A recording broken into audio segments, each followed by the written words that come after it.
J'en ai assez d'entendre ces réflexions xénophobes prononcées depuis des semaines par des juifs amnésiques. Ici même en Israël, par exemple. Il faut le savoir, disons-le, n'ayons peur des mots. Les réfugiés sont l'image miroir de nos parents et grands-parents fuyant les pays d'accueil, de recueil et surtout de cercueil, nous le savons.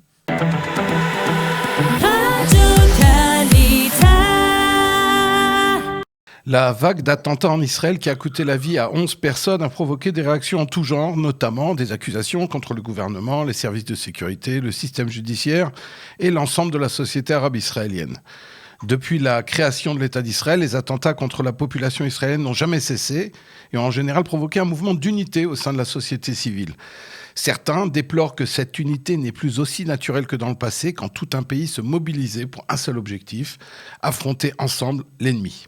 Pour en parler, je reçois ce matin Roni Akrish, penseur, enseignant et fondateur de l'Université populaire gratuite à Jérusalem, pour qui cette notion d'unité du peuple juif est essentielle.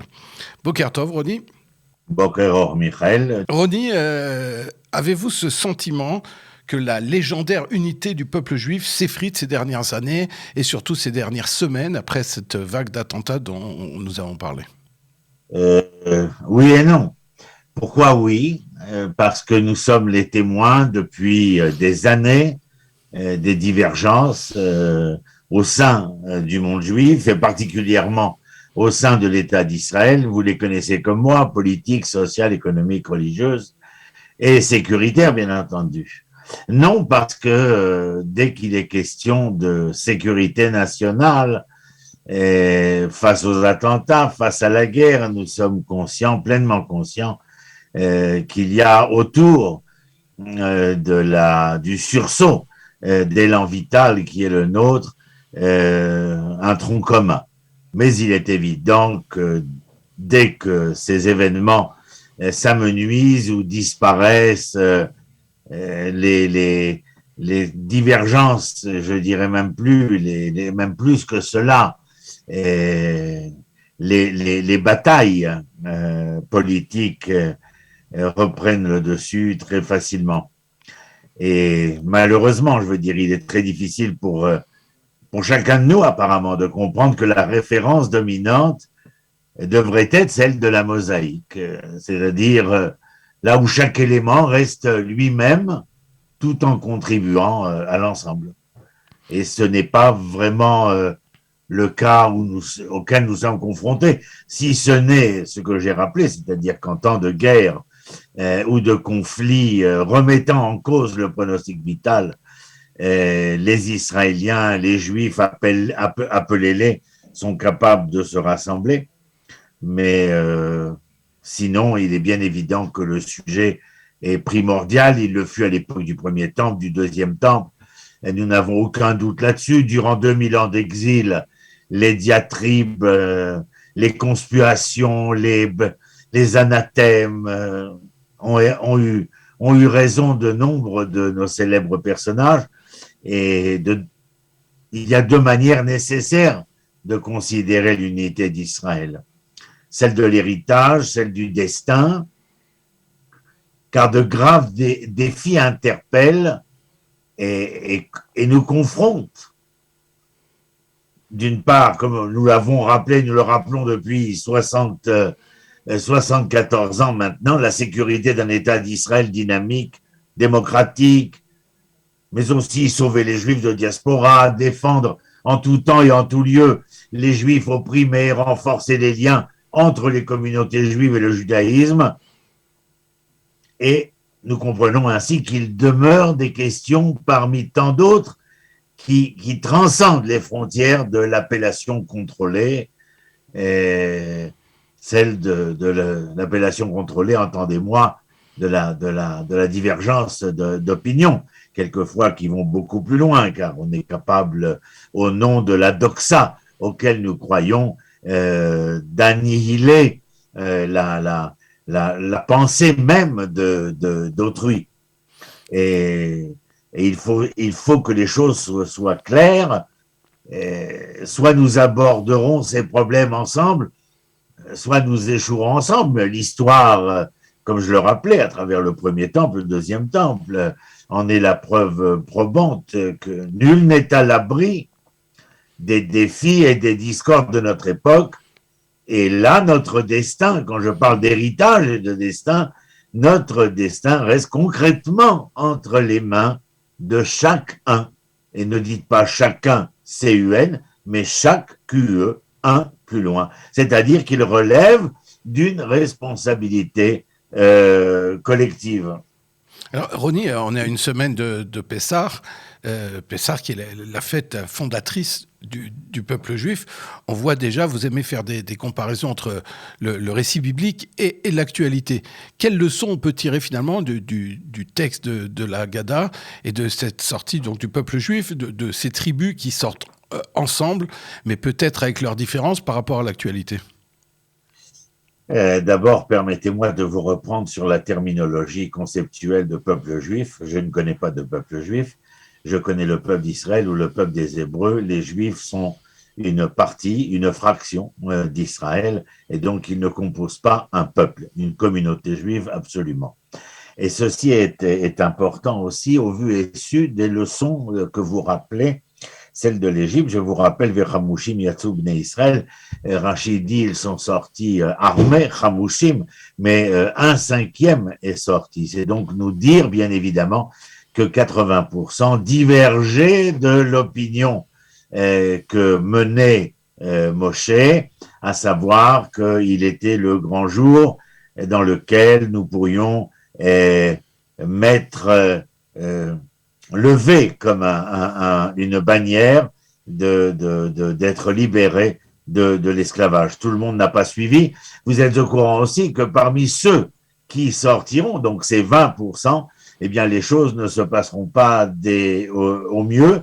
Vous vous rappelez cette exégèse biblique absolument extraordinaire où devant la mer, se trouvant dans un dilemme cornélien entre la puissance hégémonique égyptienne et la mer qui ne pouvait que les noyer, les forces en présence ont été séparées en plusieurs clans, en plusieurs camps. Ceux qui voulaient retourner, ceux qui voulaient se battre, ceux qui voulurent se suicider et ceux qui voulurent prier. Et on se rappelle bien entendu l'action d'un Nachshon ben Aminadav qui, excusez-moi de la métaphore appropriée, a décidé de se mouiller dans l'histoire et donc de permettre à celle-ci d'avancer. Mais vous vous rendez compte, avant cette traversée comme après, que nous sommes confrontés perpétuellement à cette critique acerbe, à ces divergences d'opinion. Et je reviens sur le terme que j'ai employé, à cette doxa qui vient affirmer chez beaucoup d'entre nous que je suis détenteur de la seule et de l'unique vérité. Que nenni, mon ami. La vérité est détenue par l'ensemble et vous ne détenez que tout ou partie de cette vérité. Et ce n'est que dans la composition composite, je dirais symphonique, de cet orchestre si pluriel que nous serons capables de faire entendre la symphonie. Mais il ne peut être possible de venir et de revendiquer l'unicité du savoir, de la connaissance, de l'entente et de la compréhension. Il suffit d'être un peu porté sur l'écriture, sur le verbe, sur ce qui se dit, s'entend et se fait, pour prendre foncièrement conscience de la bêtise de ceux qui revendiquent un savoir, une croyance unique. D'ailleurs, à mon humble avis, je crois que c'est Boris Cyrulnik qui le disait dans l'un de ses livres, je ne sais plus lequel, mais croire, le verbe croire, c'est douter. Voilà, lorsque l'on croit, l'on doute, et donc ceux qui s'affirment à travers cette doxa politique, religieuse, bien évidemment, sont à l'encontre foncière de ce que le croyant pourrait espérer croire. Je crois que, mais je n'ai pas de certitude. Et justement, cette non-certitude-là me permet, bien évidemment, peu ou prou, eh bien, de me remettre en question, de me remettre en cause et de n'avoir crainte, justement, d'apporter les réponses adéquates, inhérentes, probantes aux réponses intimement liées à cette cause et à cette question. Mais je vous l'avoue, chez la majorité de nos Homo sapiens, la difficulté est énorme, car pour vivre bien, il faudrait être sûr, et lorsqu'on vient mettre en doute, alors cela déstabilise. C'est la raison pour laquelle on ira écouter ceux qui nous permettent, par le slogan et par la doxa dont je parlais, de nous assurer que la vérité est là et seulement là, alors que d'aller écouter une leçon, un cours, une conférence, un discours qui nous remettent en question, qui essayent de nous remettre en place, un peu comme ce que veut dire le verbe extraordinaire, mais qui a été galvaudé, les hitpalel. Vous demandez à n'importe quel individu moyen, les hitpalel sera prié. Traduction absolument caduque et impie, parce que les hitpalel est composé du radical pilel, qui veut dire la justice, et les hitpalel, la forme possessive grammaticale hébraïque, vient donc affirmer à l'individu qu'il est, lorsqu'il se présente devant l'Éternel, celui qui doit se remettre en justice, se remettre en cause, en question, et certainement pas venir déranger l'Éternel avec un nombre inopérant et incalculable de demandes, de sollicitations et je ne sais quoi. Nous le disons dès le matin, l'Éternel a créé l'homme porteur d'un physique parfait, d'une physiologie extraordinaire, d'une harmonie on ne peut plus, et d'un savoir et d'un entendement à toute épreuve. Donc tout est entre les mains de l'homme, nous n'avons rien à lui demander, si ce n'est de venir devant lui afin de nous remettre en cause et en question pour savoir si nous avons été capables de réaliser le projet divin qui est la volonté d'établir, d'affirmer, d'asseoir une identité morale à travers les Hébreux pour l'ensemble de l'humanité. Un message singulier pour un universalisme probant. Et c'est la raison pour laquelle je me présente devant lui, pour lui dire où nous en sommes de cette construction. Nous parlions d'unité, bien entendu, mais cette unité qui commence chez les Hébreux devra être projetée au niveau de l'univers sans jamais remettre en cause les différentes singularités. J'ai donné la métaphore du concert symphonique avec ses instruments pluriels. Je crois que chacun peut y réfléchir. Alors, il nous reste quelques minutes. Je voudrais évoquer avec vous un autre sujet qui est à la fois lié à l'actualité et à Pessar, qui guerre à Item, la question des réfugiés ukrainiens. Est-ce que, pour vous, justement, ces milliers de juifs, de non-juifs qui désirent trouver en Israël un refuge loin de la guerre, quel comportement l'État d'Israël et nous, les citoyens, on devrait avoir face à ces réfugiés? Écoutez, comme je suis un historiosophe biblique, alors j'essaye toujours d'apprendre de ce que le message biblique m'enseigne. Mais avant cela, d'abord, il faut faire une différence entre ceux qui, selon la loi du retour, se voient offert la citoyenneté israélienne, comme chacun de nous d'ailleurs, et ceux qui ne sont pas juifs. Mais la question des réfugiés est une question difficile, on ne peut les moindre. Je peux comprendre ceux qui les voient, comme ces réfugiés bien entendu, comme une menace. Et je comprends ceux qui les voient comme une grande complexité sociale. Mais, et l'interpellation. Mais nous devons nous souvenir que l'autre aussi, est confronté à une énorme détresse humanitaire. Moi, personnellement, mon cher monsieur Blum, j'en ai assez d'entendre ces réflexions xénophobes prononcées depuis des semaines par des juifs amnésiques. Ici même en Israël, par exemple. Il faut le savoir, disons-le, n'ayons peur des mots. Les réfugiés sont l'image miroir de nos parents et grands-parents fuyant les pays d'accueil, de recueil et surtout de cercueil, nous le savons. Alors, permettez-moi de chercher encore et toujours ce rave, cette autorité, par exemple, religieuse, par exemple, mais non des moindres politiques et sociales. Mais parlons de l'autorité religieuse capable d'endosser l'habit d'un homme comme le Rav Avraham Yoshua Eshel, Zecher Tzadik Livracha, qui défila avec Martin Luther King Jr. au nom des droits civiques pour les Noirs américains. Je cherche cet homme qui, aujourd'hui, marcherait avec un rouleau de la Torah dans les mains et appellerait à garder ce qui est écrit « et tu aimeras ton prochain comme toi-même ».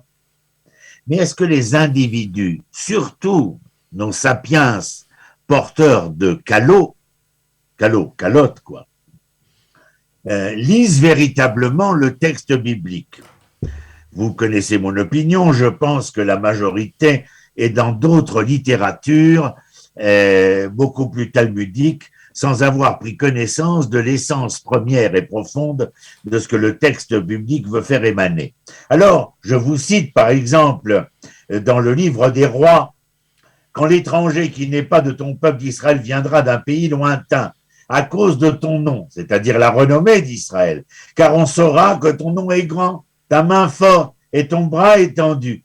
Quand il viendra prier dans cette maison, c'est-à-dire trouver justice, comme je l'ai expliqué précédemment, exauce-le des cieux, du lieu de ta demeure, c'est-à-dire non seulement spirituellement, mais matériellement, et accorde à cet étranger tout ce qu'il te demandera, afin que tous les peuples de la terre connaissent ton nom pour te craindre comme ton peuple d'Israël, et sache que ton nom est invoqué sur cette maison que j'ai bâtie. » C'est la représentation que nous voulons d'Israël. Ce n'est pas simplement faire une déclaration à travers le slogan « Israël, lumière des nations ». Bien évidemment que non. Ce que sont en train de faire mes collègues, anciens collègues, aujourd'hui en pleine Ukraine avec l'hôpital de campagne, est évidemment un faisceau de lumière qui est envoyé au monde. Mais bien sûr qu'à mon humble avis, selon des critères établis par l'autorité politique, mais en tout état de cause, le propos dans les Rois, et je prends le livre de Dvarim, chapitre 23, verset 16, « Ne livre pas un esclave à son maître, s'il vient se réfugier de chez son maître auprès de toi. » Et ce code moral de la Torah nous oblige en tant qu'Hébreux, eh bien, à offrir de l'aide aux réfugiés. Vous savez ce que dit le Rav Avraham Ibn Ezra à propos de ce verset, de ne pas renvoyer le réfugié. D'abord, je peux vous dire ce que Rachid dit. Même le serviteur canaani d'un Israël qui s'est enfui en Eretz Israël, c'est-à-dire un pur goy, venant d'un autre pays, est considéré vis-à-vis de ce verset, de ne pas le renvoyer, mais de le recevoir. C'est aussi dans la Gemara de Gittin pour les amoureux talmudiques, page 45a pour ceux que ça intéresse. Et Rabbi Ibn Ezra, de ces sages juifs espagnols si élaborés intellectuellement et spirituellement et dans la connaissance de l'ensemble des matières du temps. Si l'asile n'était pas accordé à ces réfugiés, entendez bien, si vous êtes assis, restez, parce que vous allez en tomber. Si l'asile n'était pas accordé à ces réfugiés, Rav Avraham Ibn Ezra, cela serait considéré comme blasphématoire. Vous traduisez en hébreu, Chilul Hashem. Absolument extraordinaire, ce que dit un Maïmonide du XIe siècle, quand il écrit, bien entendu, cet ouvrage absolument extraordinaire qui est le guide des égarés, le Moré Nevuchim. Et il dit cela, pour ceux que ça intéresse, bien entendu, au troisième livre. Ce troisième livre est extraordinaire à plus d'une raison. Au chapitre 39, où il déclare que le devoir de sauvegarder l'esclave, fuyant la terreur de son maître, est à notre avantage et au sien. Écoutez ce qu'il dit, parce que ce n'est pas moi qui parle, bien entendu. En plus de la miséricorde en cela, il y a un grand avantage dans ces commandements, et c'est que nous nous adaptons à ce degré exalté, c'est-à-dire que nous donnons la protection à ceux qui nous la demandent, on le protégera et on ne le renverra point vers ceux dont il a fui, et il ne suffit pas que vous protégiez celui qui veut votre protection, vous avez le devoir de veiller à ses besoins, de lui accorder le mieux et le meilleur, et de ne pas le blesser par vos propos. Waouh! Vous avez quelque chose à rajouter, Monsieur Blum? J'aurais aimé avoir plus de temps pour vous écouter. Si ce n'est quoi. Et nos auditeurs aussi, mais malheureusement, le temps qui nous est imparti est arrivé Oui, comme on à dit sa dans fin. les bons studios, bien entendu. Je vous remercie beaucoup, Ronnie Akrich, et bonne fête de Pessah. À vous aussi, c'est toujours un plaisir partagé. Shalom, shalom.